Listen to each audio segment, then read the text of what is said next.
बचपन की हमारी कोई ऐसी ख़ास हैबिट्स या ऐसी कोई ख़ास नुकसानदेह चीज़ें जो हम कंज्यूम करते हैं अपनी न्यूट्रिशन में, जो कि हमें आगे जाके जो हमें कार्डियक अरेस्ट और कोलेस्ट्रॉल की वजह बने। पहले 20 साल में अगर आपने दूध वगैरह प्रॉपर नहीं पिया हुआ तो आपकी हड्डियां का प्रॉब्लम होता है, आपको विटामिन डी और कैल्शियम डेफिशिएंसी हो सकती है। उसके बाद अगर आप आयरन एनरिच फूड्स नहीं लेते, मतलब जिंदगी नाम है बैलेंस का, आपकी नींद पूरी होनी चाहिए। तमाम चीजें जब बैलेंस होती है ना तो फिर आपकी जिंदगी एक तवाज़ुन में और बिल्कुल स्मूथ गुजरती है। जो हार्ट इश्यूज हो रहे हैं, कार्डियक अरेस्ट हो रहे, तमाम चीजें, ये यंगस्टर्स में इसलिए हो गया, इसके रिस्क फैक्टर्स हैं, 4 रिस्क फैक्टर्स हैं। फिजिकल इनएक्टिविटी, घर पे इवन वॉक ना करना, स्मोकिंग जो लोग करते हैं उनको भी रिस्क फैक्टर होता है, इन्वायरमेंटल फैक्टर और स्ट्रेस वगैरह। यंगस्टर्स हैं वो कोशिश करें कि अपनी डाइट और लाइफस्टाइल में सुबह उठें तो सेब का सिरका 1 चम्मच ले लें, लहसुन का 1 पीस जरूर इस्तेमाल करें, शहद के साथ अगर इस्तेमाल कर लें और अच्छा है। कोलेस्ट्रॉल के इश्यूज नहीं होंगे। बाहर के खानों से अवॉइड करें और घर पे जो खाना बनता है उसको कॉर्न ऑयल या प्लांट ऑयल में बनाएं। वो लोग जो बड़े शॉर्ट टेम्पर्ड नजर आते हैं, हर जगह लड़ते फिरते हैं, जो गुस्सा है ना वो बेसिकली ब्लड प्रेशर हाई हुआ होता है, उनके लिए भी बहुत अच्छा है। लहसुन का इस्तेमाल तो लाजमी करें। लहसुन सुबह में, हाँ सुबह में निहार मुंह, बिफोर ब्रेकफास्ट, एम्प्टी स्टमक तकरीबन 1-2 पीसेस ले लें। अगर आपको शहद से यानी हनी से एलर्जी नहीं है तो हनी ले सकते हैं। हमारे लोग बड़े खुश होते हैं ऑयल और ये कुलचों पे और ये काली बोतल चीज़ों। अच्छा, इनको पता है कि इससे हमें हार्ट अटैक अचानक हो सकता है, सडन कार्डियक अरेस्ट। पर ये कहते हैं चलो जितनी जिंदगी हम खा पी के जाएंगे। मतलब ये नहीं मुझे समझ आई कि आपने सेहतमंद नहीं रहना। अगर आप चाहते हैं कि मेरी तरह आपकी स्किन पे ग्लो आए तो आप सुबह ऑलिव ऑयल लें, तकरीबन 1-2 टेबल स्पून, उसमें आप लेमन स्क्वीज करें और पी लें। सनफ्लावर बहुत अच्छा है, सनफ्लावर ऑयल, कॉर्न ऑयल बहुत अच्छा है इसके लिए। तो डेली बेसिस पे अगर इस्तेमाल करना हो तो सनफ्लावर या कॉर्न ऑयल इस्तेमाल करें। तो ये किस हद तक इफेक्टिव है, क्या बना लेना चाहिए? कार्डियक अरेस्ट की हमने इंट्रो में भी बात की। आजकल कार्डियक अरेस्ट जो दिल की बीमारियां हैं बहुत कॉमन है। हार्ट अटैक हर यंग इंसान को भी हो रहा है, बूढ़े इंसान को, पहले हम सुनते थे किसी बूढ़े को हुआ है, अब जो है हमारी एज के लोग भी इस चीज़ से सफ़र कर रहे हैं। आप क्या ऐसी समझती हैं कि बचपन की हमारी कोई ऐसी ख़ास हैबिट्स या ऐसी कोई ख़ास नुकसानदेह चीज़ें जो हम कंज्यूम करते हैं अपनी न्यूट्रिशन में, जो कि हमें आगे जाके जो हमें कार्डियक अरेस्ट और कोलेस्ट्रॉल की वजह बनती हैं? देखिए कि सबसे पहले जो फर्स्ट 20 ईयर्स में, पहले 20 साल में अगर आपने दूध वगैरह प्रॉपर नहीं पिया हुआ तो आपकी हड्डियां का प्रॉब्लम होता है, आपको विटामिन डी और कैल्शियम डेफिशिएंसी हो सकती है बड़े होके। उसके बाद अगर आप आयरन एनरिच फूड्स नहीं लेते, मतलब ज़िंदगी नाम है बैलेंस का, बैलेंस्ड डाइट का, बैलेंस्ड लाइफस्टाइल का, आपकी नींद पूरी होनी चाहिए। तमाम चीज़ें जब बैलेंस होती हैं ना तो फिर आपकी ज़िंदगी एक तवाज़ुन में और बिल्कुल स्मूथ गुजरती है। तो इसी तरह ये बताना चाह रही हूँ कि मतवाज़न ग़िज़ा, बैलेंस डाइट का इस्तेमाल अगर फर्स्ट 20 ईयर्स में किया जाए तो नेक्स्ट 20 ईयर्स बड़े हेल्दी और साउंड और स्टेबल गुजरते हैं। उसके अलावा आप क्या समझती हैं कि बैलेंस डाइट फर्स्ट 20 ईयर्स में क्या हो सकती है? कि कितने न्यूट्रिशन आपको कितना चाहिए, आयरन कितनी चाहिए एक दिन में, अगर हम किसी की बात करें कि एक नहीं, वो इंसान देखिए को वो कितना, वेरी एक करता एडल्ट है, को वो कितना ना चाहिए? एज, वेट, हाइट और लेवल ऑफ फिजिकल एक्टिविटी के हिसाब से डिफरेंट होता है। लाइक अगर एक बच्चा है 11 साल का और अगर उसका मतलब उसकी जो हाइट है वो भी डिफरेंट है, एज और वेट भी डिफरेंट है, तो उसके लिए न्यूट्रिशनल कैलोरिक रिक्वायरमेंट है। फिर आइदर कि वो मॉडरेट एक्टिव है, स्लाइटली एक्टिव है, या वो ज़्यादा सोर है, तो उसके लिए भी सेपरेट है। क्योंकि देखिए बचपन से कुछ बच्चे डिफरेंट डेफिशिएंसीज के साथ पैदा होते हैं और कुछ जो माएँ जिनकी आयरन और कैल्शियम बहुत अच्छा होता है वो बड़ी ताकतवर और बड़ी हेल्दी माएँ होती हैं, फिर बच्चे में भी कोई डेफिशिएंसी नहीं होती। दूसरा आपने ये क्वेश्चन भी किया कि ये जो हार्ट इश्यूज़ हो रहे हैं, कार्डियक अरेस्ट हो रहे, तमाम चीज़ें हैं।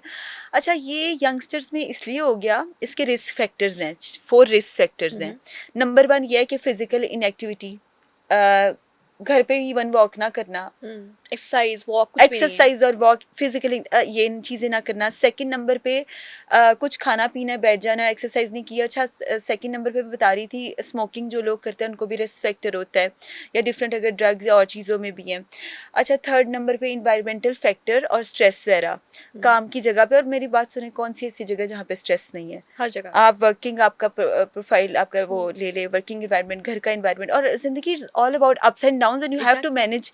मतलब बुरे वक्त में आपने सब्र करना है, अच्छे वक्त में आपने शुक्र करना है। This is the life. और उसके बीच में जो आपका एक टेन्योर चल रहा है उसमें आपने अपनी चाहे आपको स्ट्रेस इंड्यूसिंग हार्मोन आपका आ रहा है या दूसरी चीज़ें आ रही हैं, आपको अपनी डाइट को बैलेंस रखना है। ये नहीं कि आप किसी स्ट्रेस में चल रहे हैं तो आपने लेट नाइट हंगर क्रेविंग्स में पूरी पूरी वो क्या बोलते हैं फूड डील्स टाइप मंगवा के खा ली और आपने जंक फूड खा लिया और फिर अगले दिन आपका बहुत बुरा हाल हो गया और आपकी तबीयत खराब, एसिडिटी, हार्टबर्न या वॉमिटिंग के इश्यूज हो गए हैं। तो I believe in one thing कि आपको मेंटली स्टेबल रहने के लिए आपको इंटरनल हेल्थ पे बहुत ज़्यादा फोकस करना चाहिए। और स्पेसिफिकली मैं इसका हल बताती जाऊँ, जो कि यंगस्टर्स हैं वो कोशिश करें कि अपनी डाइट और लाइफस्टाइल में सुबह उठें तो सेब का सिरका 1 चम्मच ले लें, लहसुन का 1 पीस ज़रूर इस्तेमाल करें, शहद के साथ अगर इस्तेमाल कर लें और अच्छा है, कोलेस्ट्रॉल के इश्यूज़ नहीं होंगे। सेकेंडली, बाहर के खानों से अवॉइड करें और घर पे जो खाना बनता है उसको कॉर्न ऑयल या प्लांट ऑयल में बनाएं। देसी घी हफ्ते में 2 से 3 दफ़ा बहुत है, तकरीबन मतलब 1 टेबल स्पून के करीब आप ले सकते हैं। पर ये नहीं, अगर डेली लेंगे कोलेस्ट्रॉल बढ़ेगा, ट्राइग्लिसराइड्स हाई हो जाएंगे।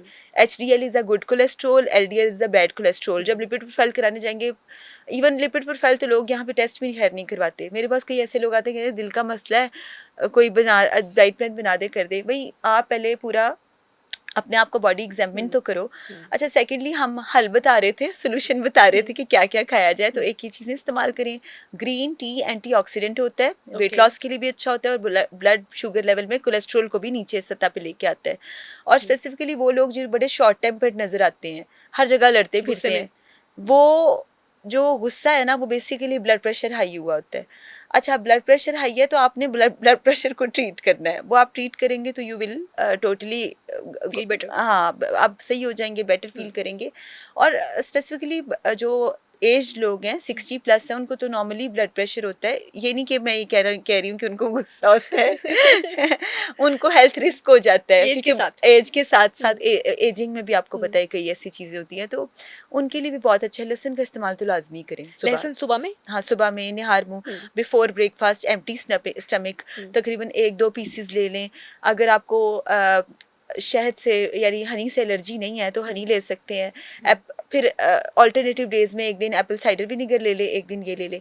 और दूसरा, ये जो इतने 2-2 इंच 4-4 इंच ऑयल ऊपर तैर रहा होता है, हाँ। और वो घर में खाने बने होते हैं और फिर इंसान से रहा नहीं जाता वो 4-5 चम्मच ऑयल डालने के बाद 2 बोटियाँ डाल के और साथ में नान रख के, तो उसके बाद आप मुझे बताएं कि क्या हमारे यंग लोगों को कोलेस्ट्रॉल नहीं होगा? अच्छा, वैसे ही होगा ना। जब भी कोई इस तरह का त्योहार आता है ना, ईद आती है, बड़ी ईद होती है, तो वो ना कुछ लोग जाके डॉक्यूमेंट्रीज बनाते हैं अंदरून लाहौर पे, कि अंदरून लाहौर के खाने, और आप कोई भी खाना वहाँ पे देखें उसमें वाकई तेल तैर रहा होता है। नहीं, आप अंदरून लाहौर की बात करिए, हमारे अपने रिलेटिव्स की मैं बात बता रही हूँ, अपने घरों की बात बता रही हूँ कि वहाँ पे भी जब तक तकरीबन कोई 2-4 कप ऑयल नहीं डाला जाए तो, और इवन ब्रेन मसाला, फिर उसके अलावा टकाटक, फिर बीफ रान, मटन, ये मटन चाम्स, भाई आप वो जो चीज़ देखो ना उसमें ऑयल भी बहुत है। उसमें भाई ऑयल है तो टेस्ट होगा, जब स्टीम करेंगे तो टेस्ट नहीं आएगा। और स्टीम वैसे ही यहाँ पे लोगों का, किसी को बोलो ना कि स्टीम आपने स्टीम चिकन लेना है या स्टीम मीट ले लें,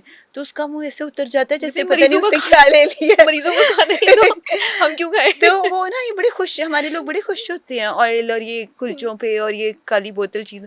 अच्छा, इनको पता है कि इससे हमें हार्ट अटैक अचानक हो सकता है, सडन कार्डियक अरेस्ट, ये सब चीजें। पर ये कहते हैं चलो जितनी जिंदगी हम खा पी के जाएंगे। मतलब तो ये नहीं मुझे समझ आई कि आपने सेहतमंद नहीं रहना। और इतनी आप सोचिए, इतने फैटी कुछ लोग हैं, 160 160 kg, 150 140 kg, ऐसे लोग हैं, 2 कदम चलते हैं सांस फूल जाता है, अगले दिन डॉक्टर के पास पहुंचते हैं, डॉक्टर कहता है वजन कम करो। भाई आपने अगले दिन फिर आके पाई खाने हैं तो फिर डॉक्टर के पास जाए गए अपनी इस तरह की क्रेविंग्स को जरा कम कर दे। आपकी बात से मुझे एक वाकया याद आया, हम लोग सारे खाना खाने बाहर गए हुए थे, और मेरे एक कुलीग थे जो कि अवॉइड कर रहे थे ये चीज़ें, और जिम फ्रीक जैसे होते हैं कि अच्छा मैं तो ऑयल नहीं खाता, अब दिल कर रहा है कि मैं पराठा खाऊं और सब कुछ। उन्होंने एक पराठा उठाया, बहुत ऑयल से वो बिल्कुल लथपथ था, वो टिश्यू उठाया और पराठे को साफ करना शुरू कर दिया। हम इतना हंसे कि इसको ऑयल फ्री पराठा बना रहे थे कि इसको से आप ऑयल नहीं निकाल सकते बाहर, या तो आप खाए ही ना, या फिर आपको ऐसे छोड़ दे।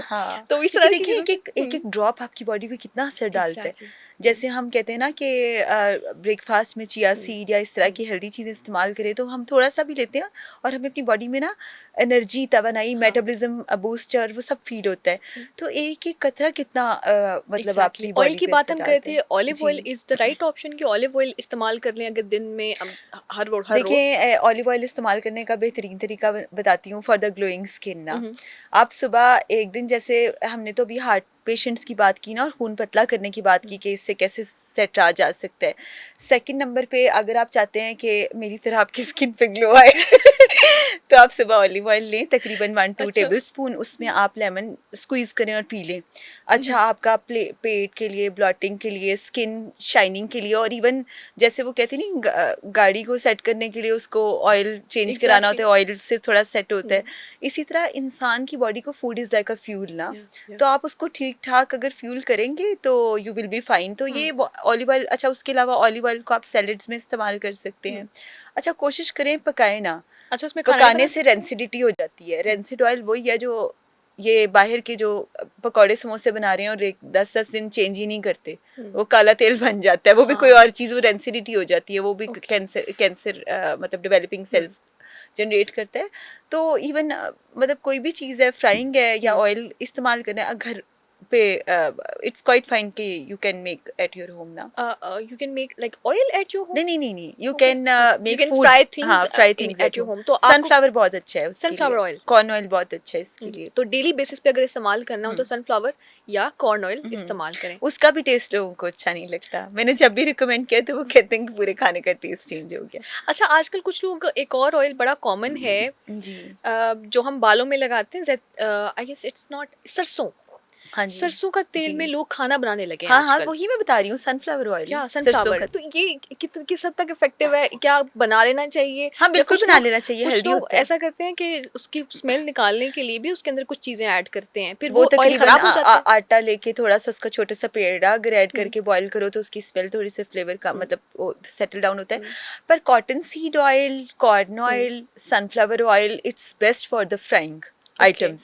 सेकंड नंबर पे अगर कोई ऐसी चीज़ है, ऐसे ऑयल्स हैं जिसके बाहर लिखा हुआ है कि इसमें vitamin A, D, E, K है और ये बड़ा तवानाई से हाँ। भरपूर है, भाई वही चीज़ आप पीसेस तैयार लेबॉर्ट्री में लेके जाएंगे, आपको पता चलेगा इसके अंदर है ही नहीं है, कुछ भी नहीं है ऐसा।